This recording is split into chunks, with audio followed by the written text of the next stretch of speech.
Hey guys, this is Chase with Everbullish here, and this is the Beginner Series Day 3 video. We're going to take you from a complete novice beginner all the way to a professional level investor, all for free, all on YouTube and Instagram and Threads. So welcome back, and go follow the Everbullish Substack at everbullish.substack.com, and I will email these to you every single day on time, and you can get to them when you want.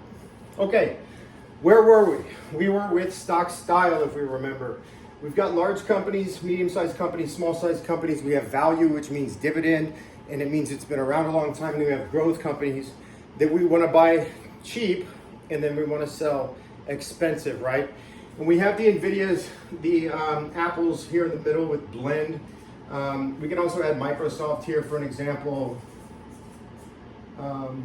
We can also add, for a mid-cap, just because I haven't filled any out here, we can add Garmin, which is GRMN.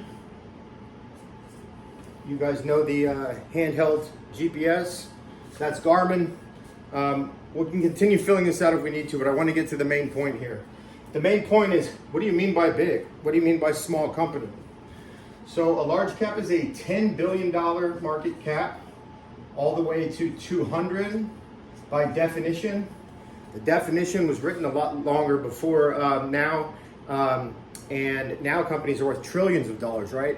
The Magnificent Seven, Facebook, Apple, Amazon, Netflix, Google, those are all actually bigger than this, but per definition, there is no lid to this. Those are actually, in my opinion, called mega caps, and you can own them differently, but for the sake of this conversation, they're gonna fall under large caps. Mid caps are gonna be 1 to 10 billion. And small caps are 250 mil all the way to 1 bill, right? A characteristic, just so we can start thinking about this logically and to be practical, that I want to get across here is that over here, these are acorns. We buy these so that they can grow into big, tall, strong trees, right? And particularly, they're more acorny the lower that they go.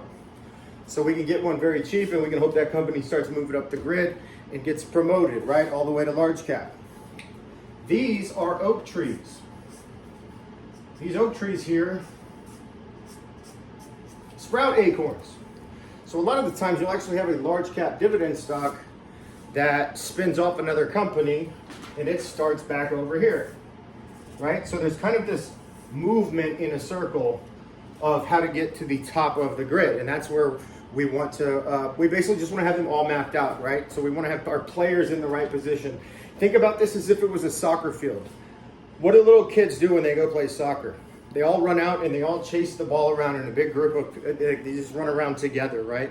How do professionals play soccer? Well, professionals have defensemen over here, and then they have a couple across the mid, and they have the wings, and then they have their strikers and so on, right?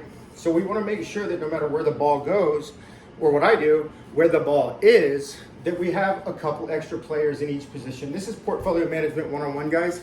We got acorns, we got oak trees. We're going to talk a lot more about the characteristics of small caps and mids going forward.